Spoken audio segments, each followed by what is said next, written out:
I want to spend the next few minutes talking about patient population in which we frequently use carbon implants, and this is patients with metastatic spine disease.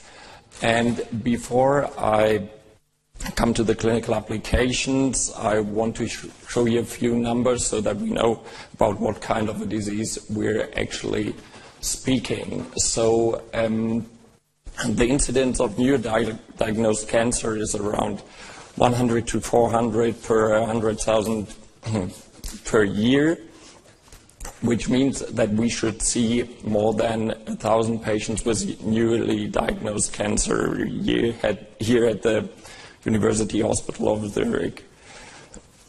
Most frequent primary tumors include breast, lung, prostate, and kidney, and around 20 to 70% of cancer patients will develop bone metastasis at some point. The most frequent location of these metastases are liver, lung, and bone, and actually in around 20% of cancer patients, the bone metastases are the first, or the cancer is primarily diagnosed due to the bone metastasis. This here is an image showing metastatic bone cells which actually stimulate through various transmitters, either osteoblasts or osteoclasts, or both, and depending on which cell population is stimulated more, the patient either develops lytic or osteoblastic metastasis. The thoracic spine is the most common bone metastasis location, and by far the most of all metastases at the spine are extradural and mostly located in the vertebral body. Around 5%, a relatively high number, show spinal cord compression, and what is very interesting that in 30% of patients, any weakness progresses to paraplegia within 1 week. So roughly 1/3 of the patients show rapid neurological deterioration. So if we sum up all these numbers, we end up with a possible number of 3 to 4 patients with neurological symptoms that we should see here at the University Hospital of Zurich each week, which one needs urgent or emergency treatment. If we look into what kind of metastases these are, in patients with neurological symptoms, around 70% of the metastases are primarily lytic, especially in patients with kidney, lung, or thyroid cancer, and in around 7% primary blastic, mostly prostate or breast cancer. So there is a lot of studies out there actually about the treatment of this patient population. And there is two very important things to say, and there is, as I said, a lot of literature out there supporting both of these points. The one thing is that interdisciplinary treatment, especially surgery and radiation oncology together, can improve neurological outcome for the patient. One very famous trial was a trial by Petrel, and it showed that in certain patients, surgery plus radiotherapy is superior to radiotherapy alone.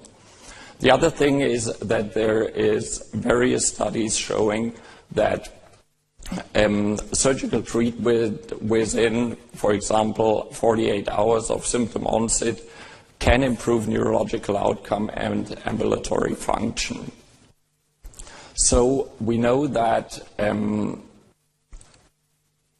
the disease is not a very frequent disease, but also not a very rare one. And we know that interdisciplinary and rapid treatment can make a difference for the patient. So here at the University Hospital of Zurich, we discussed how can we improve patient care for patients with malignant spinal cord compression, patients suffering from metastatic spine disease.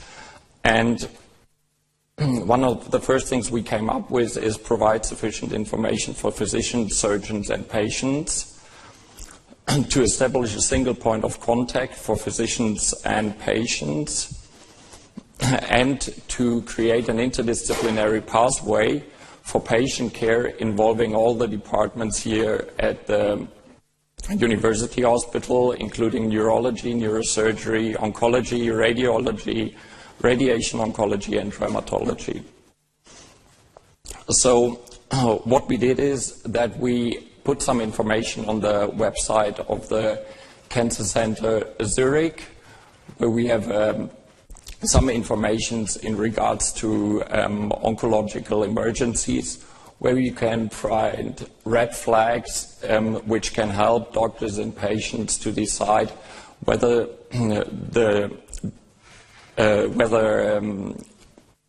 metastatic spine disease with neurological symptoms is present.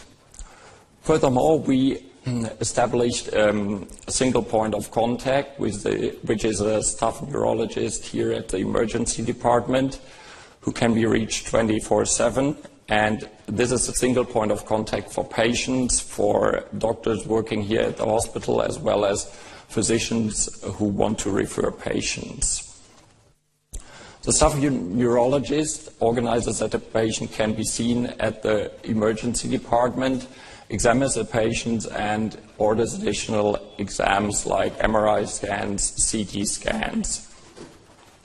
And then there is an interdisciplinary discussion involving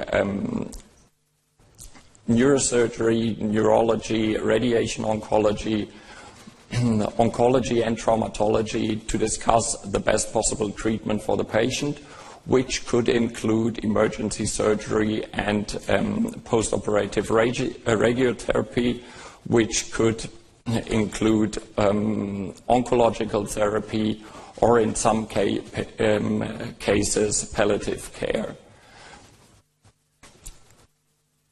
So this is just one part of the treatment path, which includes the surgical treatment, and obviously this very much oversimplifies the surgical decision making. And of course, there's a lot of factors playing a role, like type of tumor, location of tumor, stability, type of resection planned, and so on and so forth. But we, rather than not, would use carbon implants for reasons we've discussed today already, for reasons of post-operative imaging and radiation. Okay, thank you very much for your attention.